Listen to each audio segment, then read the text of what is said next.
So your new corner office is actually now your coffee point. We understand now that we have a lot of different personalities that use workspaces, different generations. Gen Zs are really defining the way we work. I think Resi-Commercial is here to stay, basically. Gone are the days when you sit on a regular task chair. People now prefer to sit on a more comfortable seating like your sofa or a high table. Any space, ultimately the way that we see it is a white box. It's just a box.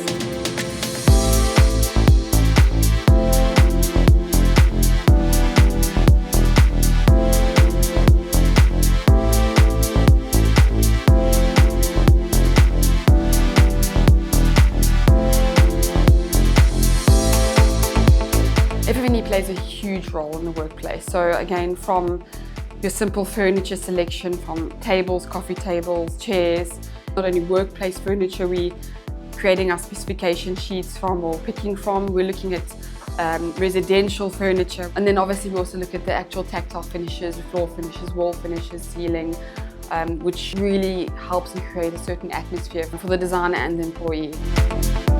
We often don't realize how FF&E impacts us. It can be health related or productivity related.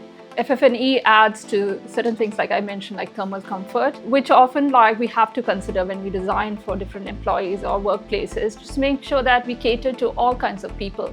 People with having health issues or people of different generations as well, based on our fabric choices, the kind of furniture we pick, or the type of working style we choose. Previously, maybe 10 years ago, if you asked me your office design, comfort was like a luxury. Right now, it's a necessity. You have to see how things work for people. Are people comfortable? Not all the people are comfortable to be forward thinking. So if they're used to working in enclosed spaces, private offices, they have that mentality of your grade system. If you're developing it, your career, it means, okay, now I'm going to get a private office. And then I'm going to get a bigger private office. And this is the mentality you're dealing with in some cases. So you really have to convince them that actually, no, working with the team on the ground, right, is what makes people feel connected. Even if it's a glass barrier and you could see the other person, you will feel like they're not reachable. You will feel disconnected from them. And some clients listen to you and actually take on that advice. And other clients, you get to meet halfway.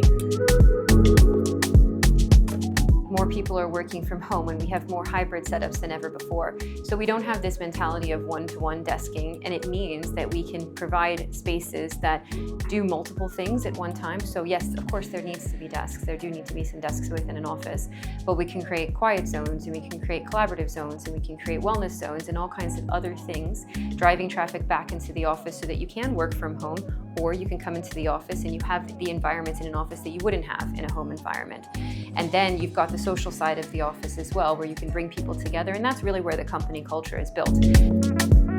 If you have a collaboration area, you would try to create a space for 5 or 20. So I think shifting furniture around will actually help you achieve that goal. And I think this is necessarily important to have something that is movable, that is modular, and I think that will support the hybrid ways of working. So as well as a great acoustic solutions, and what else is important? Lighting. For me, what I would do necessarily in these kind of areas, I would maybe introduce magnetic lighting, which as well can, help you shift quickly to different ways of working.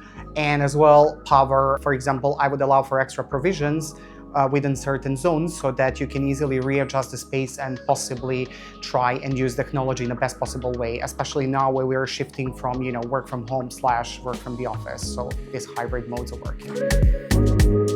Acoustic strategy comes earlier than the FF&E stage. So first about this programming, zoning, understanding the space, and see the adjacencies of the different programs that you have. And once that you nail that, let's say you move into the FF&E strategy, and which acoustic materials should you implement in different spaces. You don't want to have spaces that are too quiet, but you don't want to have spaces that are too noisy. So it's always try to finding the balance on the activities that are going to be made in the different programming, and then just build your strategy based on that.